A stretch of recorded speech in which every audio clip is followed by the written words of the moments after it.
One of the important reasons why I believe it's good for us to be in small groups is because that's how faithfulness was passed on to generations, other people. You have to understand that for millennia, people couldn't read.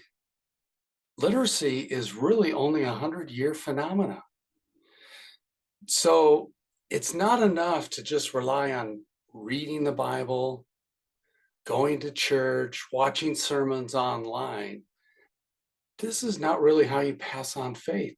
It's through the conversations and it's through modeling these things for each other.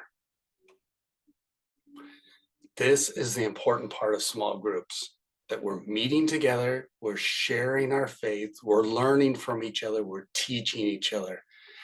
One of the things I've learned in terms of corporate communications is that there's just not one message that will appeal to everyone in the organization. We all have different personalities, different needs, different things we like to hear, different ways we like to hear it, different ways we like to read it. Therefore, it's important to have different messages. And I think that can happen in small groups. We come at it with different perspectives.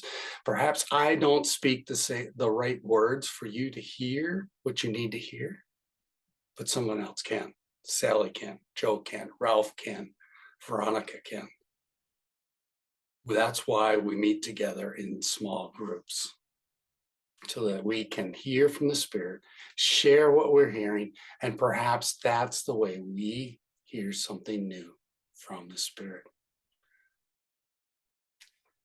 As a benefit of that, I think it encourages us also to exhibit the fruit of the Spirit, the love, joy, peace, patience, kindness, goodness, gentleness, faithfulness, and self-control.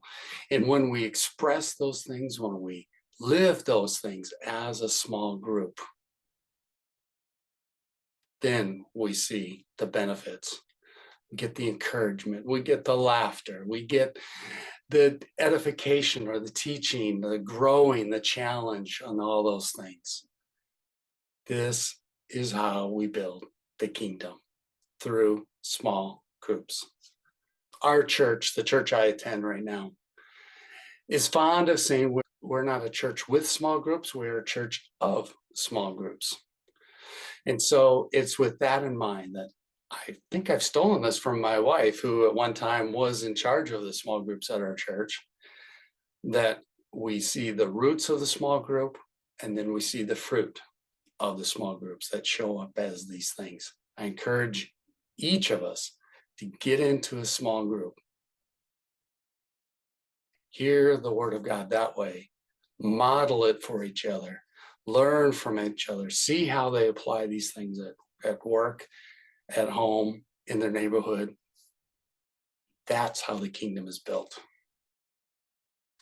Sharing our faith with each other, grandfathers and grandmothers, parents, co-workers, bosses, mentors, subordinates, frontline workers who exhibit love, joy, peace, patience, kindness, goodness, gentleness, faithfulness, and self-control. That's how we spread the kingdom. Be in a small group.